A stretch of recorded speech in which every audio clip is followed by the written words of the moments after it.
আসসালামু আলাইকুম ওয়া রাহমাতুল্লাহি তাআলা ওয়া বারাকাতুহু। সম্মানিত ভিউয়ার্স, আপনারা দেখতে পাচ্ছেন আমার এই কোয়েল পাখির ছোট পরিসরে ছোট খামার আমার সিটি জি এগ্রো। এখানের মধ্যে একটা আজকে পরামর্শমূলক কথা নিয়ে আমি আসলাম আপনাদের। আসলে আমার এই খামারের মধ্যে দেখতে পাচ্ছেন ডিম। এই ডিম আমি আসলে ইউটিউব থেকে অনেক কিছু দেখেছি।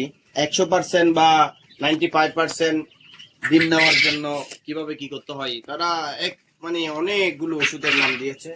তো আসলে সেই ইউটিউব দেখে যদি কেউ খামার করে, আমার মনে হয় আসলে আমিও তো ইউটিউবে মানে দিচ্ছি পরামর্শমূলক। আমারটা হচ্ছে আমি আমার অভিজ্ঞতা থেকে দিচ্ছি।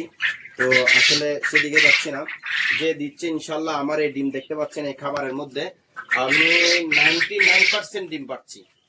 গতকালকে আমার এই উপরের খাঁচার মধ্যে যে পাখিগুলো দেখতেছেন, এখানের মধ্যে শুধু একটা পাখি কি জন্য ডিম দেয় নাই সেটা সে জানে। তো আজকে দিয়েছেন, তো সেটার জন্য আমি পরামর্শমূলক নিয়ে আসলাম আসলে ডিম দেওয়ার মানেটা কি। আসলে আমি যখন এইভাবে ইউটিউবের মধ্যে বিভিন্ন সোশ্যাল মিডিয়াতে দেখতে চাচ্ছিলাম, তখন দেখতেছি অনেকগুলো ওষুধ, মানে বিভিন্ন আইটেমের ওষুধ দিচ্ছে, যেগুলো আসলে আমি ছোট কামার হিসেবে আমার পক্ষে সম্ভব না। সেজন্য আমি আমার নিজের অভিজ্ঞতা থেকে যখন একটু জিমানি শুরু করলো এবং ডিম দেওয়া কম কম ডিম দিচ্ছে, তখন আমি কি করলাম, জিঙ্ক ওই সিরাপটা 1 লিটারে 1 ml করে খাওয়ানো শুরু করে দিলাম। এবং এই যে আপনার ওই জিমানির জন্য নাফা যে আছে, রেনোভা বা নাফা যে সিরাপটা আছে শুধু বাচ্চাদেরকে খাওয়ানো হয়, সেটা দিয়ে দিচ্ছি।